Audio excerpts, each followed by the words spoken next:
Delivering the latest news and ultimate happenings in the University Athletic Association of the Philippines. This is UAAP and updates. Delivering the latest news and ultimate happenings in University.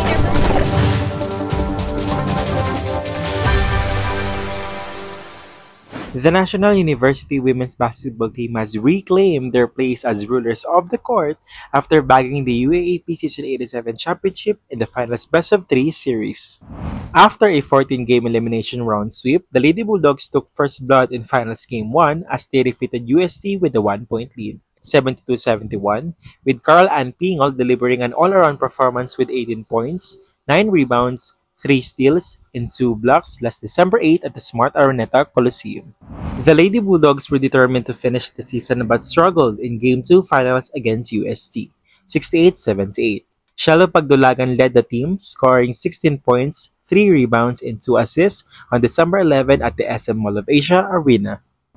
Quickly regaining their composure, the Lady Bulldogs showed a masterful performance in a thrilling do-or-die game against UST, 78-73, winning the season and earning their 8th championship in 9 seasons, last December 15 at the Smart Araneta Coliseum.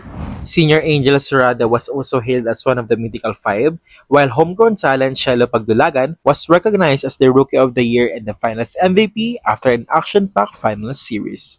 Nakuha namin yung redemption, yung championship sa UST. So, I'm very happy lang kasi alam ko yung mga senior din namin is hindi ito makakalimutan kasi aalis na nga sila. Ayun talaga yung goal namin is na makuha namin yung championship lalo na para sa mga senior namin kasi nga gusto namin na umalis sila ng hindi nila makakalimutan itong memories nila. This championship redeclares NU's victorious sports program, leaving their mark on the court and making history in the UAAP.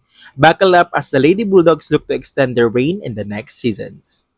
Get the latest news and ultimate happenings from us, NU The National. I am Kester Abago of TNTV reporting.